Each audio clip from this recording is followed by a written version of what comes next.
Les Bébés Brunes fêtent leurs 10 ans de carrière. De toute cette génération de groupes baby rockers comme les Nast ou les Plasticines, ils sont les seuls à être toujours là et à connaître le succès. Le nouvel album, intitulé Puzzle, sent bon la pop des années 80 avec un petit côté Dao, Pachung ou encore Christophe. Adrien Gallo, le leader et chanteur, a composé un album de haut niveau que le groupe va défendre sur scène courant 2018. En attendant, pour la rentrée, ils seront 3 soirs à Paris pour fêter les 10 ans de carrière et les 3 albums. En attendant, ils sont là dans What's In. Salut, c'est Bébé Brune et on souhaite un joyeux anniversaire à What's In, 20 ans, c'est beaucoup, bravo.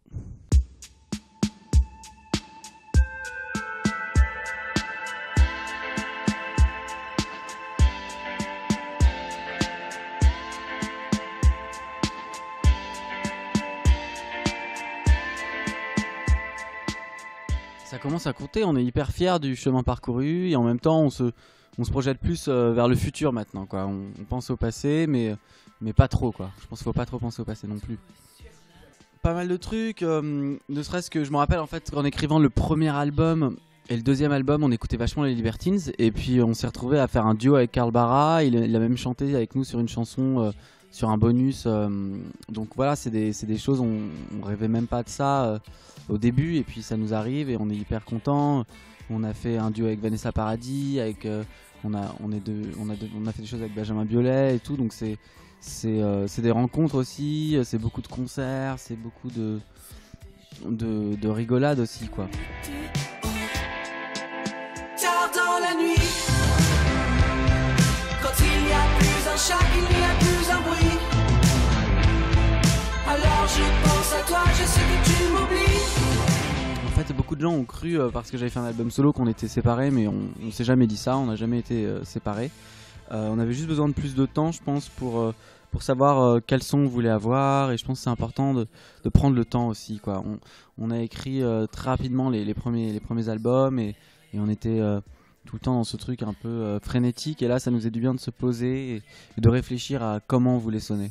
Puzzle, c'est une chanson que j'avais maquettée et je suis arrivé et j'ai dit aux garçons, je pense que c'est ça la direction. C'était, il y avait beaucoup de boîtes à rythme, c'était en même temps un gros riff de guitare assez puissant et toujours une sorte de mélodie assez pop. Donc ça c'était un peu ça résumait bien l'album et là où on voulait aller, quoi. Tard dans la nuit,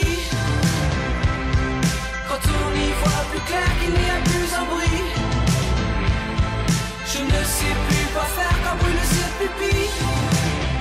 Christophe, Dao, Bachung, c'est des artistes qui m'accompagnent, que j'écoute un peu tout le temps et notamment aussi je pense aux auteurs Jean Fauque et Bergman pour l'écriture.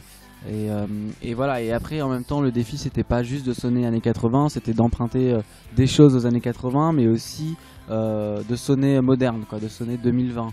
On avait envie du coup d'innover un peu et de sonner moderne. Je mets des mots sur la musique, quoi, mais jamais le texte tout seul, c'est très rare. Ouais, parce qu'en fait le texte pour moi c'est un accompagnement de la musique plus qu'un texte en soi, ça le devient ensuite, mais voilà, c'est plus la sonorité des mots qui va me faire plaisir. Tard dans la nuit, quand on y voit plus clair qu'il n'y a plus. Oui, aussi Puzzle parce que c'est en fait un fragment, enfin, c'est tous les fragments de ce qu'on a pu écouter qui se retrouvent dans cet album et on essaie d'en faire quelque chose d'homogène, mais bien sûr ça passe du hip-hop au rock, il y a plein d'influences différentes et c'est notre album le plus décomplexé en termes d'ouverture, je pense. En fait c'était pas si difficile que ça, mais je pense que c'était plus la recherche de savoir où aller, en fait, savoir où aller. Comme je te disais tout à l'heure, on a essayé avec plusieurs co-réalisateurs, ça l'a pas fait, donc c'est l'album où on a le plus tergiversé parce qu'on était sûr de ce qu'on voulait pas, on voulait pas refaire un truc qu'on avait déjà fait.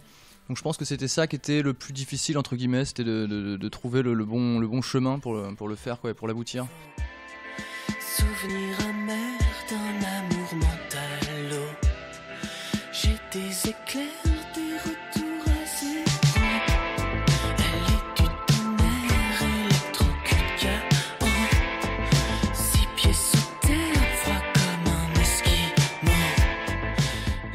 Alors quand j'ai écrit les morceaux, je me suis mis en mode Bébé Brune, donc du coup il fallait que ce soit énergique, il fallait que ça envoie et je m'imaginais déjà sur scène et tout.